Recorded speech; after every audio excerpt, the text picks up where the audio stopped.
இப்போ பார்த்தீங்கன்னா அது அந்த ஓட்டுனால இப்போ அவங்கவுங்க அடுத்தடுத்து உள்ளே வராங்க. இப்போ ஆல்ரெடி முக்கால்வாசி அவனுக்கு தான் சூழ்ந்துட்டானுங்க இந்த இடத்தையே. வேற மாதிரியான ஆங்கிள் அது போகுன்றது என்னோட கருத்து. ஆமா அது போயிடும் தான். அது நம்மளோட வேலை. இப்போ அவங்கெல்லாம் இங்கே வந்து ஆனாங்கன்னா நம்மளுக்கு என்ன வேலை? இப்போ நம்ம எங்கே போக முடியும்? நம்ம எங்கேயுமே போக முடியாதுல்ல. அன்னைக்கு அந்த காலத்துலயே போட்டோமா சட்டம் ஒரு இருக்காரமா. மோஸ்ட்லி ஃபியூச்சரில் ஏற்றுக்கப்படலாம். இவர் சொல்கிறது தான் கிடையாது. சீமான் சிஎம்மாக இருந்தால் இது பண்ணிடுவார்.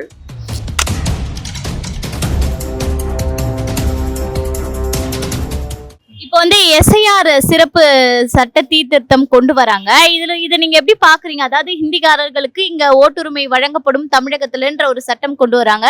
இதற்கு சீமான் வலிமையா எதிர்ப்பு தெரிவிக்கிறாரு. நீங்க எப்படி பாக்குறீங்க?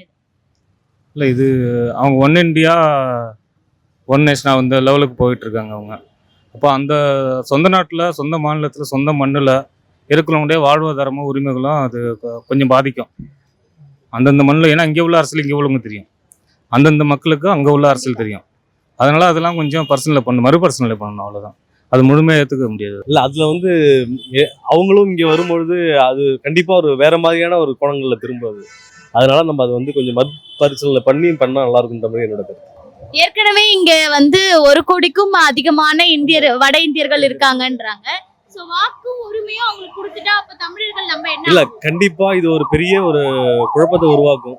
வேற மாதிரியான ஆங்கிள் அது போகுன்றது என்னோட கருத்து. ஏன்னு கேட்டிங்கன்னா இப்போ அவங்களும் ஒரு தீர்மானிக்கின்ற இடத்துக்கு வந்துடுறாங்க இல்லையா? அப்போ வந்து நிறைய அது பாலிடிக்ஸில் இன்டர் பாலிடிக்ஸ் நிறைய வருதுல்ல. அதை கண்டிப்பாக நம்ம வந்து தமிழக மக்கள் நம்ம வந்து கண்டிப்பாக அதை மறுபரிசீலனை பண்ணணும். அது மறுபரிசீலனை பண்ணுறதுக்கு நம்ம வலியுறுத்தணும். அது கொடுக்கூடாதா? இப்போ நம்ம தமிழர்கள் அவங்க ஊர்ல போய் ஓட்டு போடணும்னா அவங்க ஒத்துப்பாங்களா? ஒத்துக்க மாட்டாங்க தானே. நம்ம ஊர்ல மட்டும் எது கொடுக்கணும்? ஏதோ கஷ்டப்படுறாங்கன்றதுக்காக வேலை ஒரு சில இடத்துல வேலை கொடுத்துருக்கோம். ஓட்டு போடுற உரிமை எது கொடுக்கணும்? அதெல்லாம் கொடுக்கூடாது, தப்பு தான். அது எதிர்க்கிறது ஓகே தான். அது சரி. ஏன்னா இப்பயே வந்து பாத்தீங்கன்னா 1 கோடிக்கும் அதிகமானோர் வந்து தமிழகத்துல இந்த வட இந்தியர்கள் வேலை செஞ்சுட்டு இருக்காங்க. சோ வந்து அவங்களுக்கு ஓட்டுரிமை கொடுத்தா நம்மளோட அடிப்படை உரிமை பறி போயிடும்னு நினைக்கிறீங்களா? ஆமா அது போயிடும் தான். அது நம்மளோட வேலை. இப்போ அவங்கெல்லாம் இங்க வந்து ஆனாங்கன்னா நம்மளுக்கு என்ன வேலை? இப்போ நம்ம எங்க போக முடியும்? நம்ம எங்கேயுமே போக முடியாதுல்ல. இது கொடுக்கறது தப்பு தான். அது கொடுக்கூடாது அவங்களுக்கு ஓட்டுரிமைலாம். அன்னைக்கு அந்த காலத்துலயே போட்டோமா சட்டம் ஒரு இருக்காரமா. சட்டம் அந்தந்த நேரத்துக்கு பேசுவாங்கம்மா. சட்டம் அதான் ஒண்ணு, அது ஒன்றும் கிடையாது. சட்டம் ஒரு இருக்காரு. நீ அப்படியே கூட ஜெயலலிதாவுக்கு கொரோனாவே ஜெயலலிதா உள்ள போட்டோம், விடுதலைன்னு வெளியே வந்தான். ஒருத்தன் நீதிபதி குற்றம் தான் போட்டான். அவ்வளோதான், வேற என்ன இருக்குது? இதெல்லாம் வந்து அரசு. நீங்க ஏத்துக்கிறீங்களா அவங்களுக்கு இங்க ஓட்டுரிமை கொடுக்கலாமா? அதெல்லாம் வந்து வெளிநாட்டுக்காரி இப்போ வந்து ஜனத்தொகை நான் வந்து போகிற வயசாகி போச்சு. அவங்க இப்போ அவங்க தான் இப்போ சென்னையில் முக்கால்வாசி இருக்கிறாங்க. தொழிலாளி சென்னையில் இருந்தவங்களாம் இன்ஜினியர்லாம் எல்லாம் ஒன்றும் அவுட்டு. வேப்பல்சக்காரங்க தான் வெளியே வராங்க, வெளிநாட்டுக்காரங்க தான் இருக்கிறாங்க. இப்போ அவங்களாம் காலையில் 6 மணிக்கு வீடு கட்டலைன்னா அவன் 6 மணிக்கு ஜல்லி போடுறான், ஆள் போடுறான்.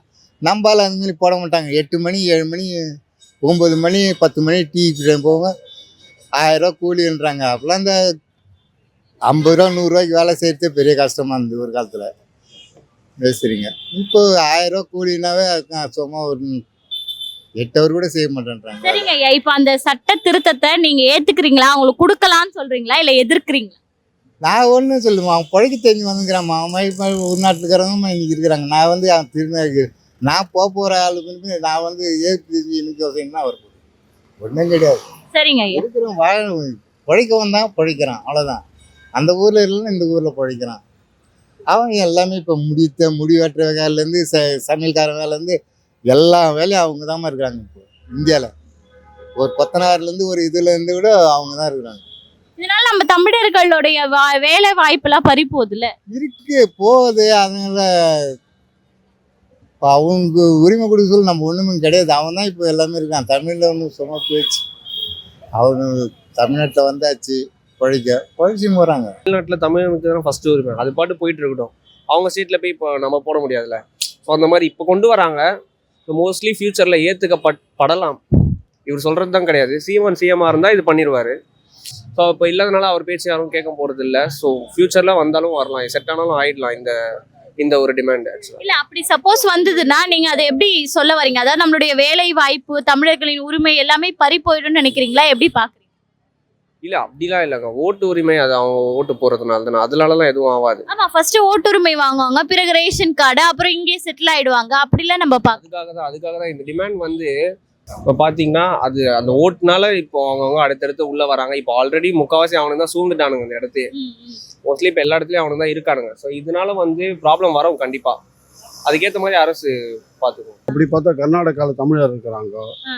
எல்லா இடத்துலையும் தமிழர் இருக்காங்க. அமெரிக்கா போன தமிழருக்கு சிட்டிசன்ஷிப் கிடச்சி ஓட்டு போடுறாங்க. அதெல்லாம் நாடுன்னா எல்லாருக்கும் பொதுதாங்க.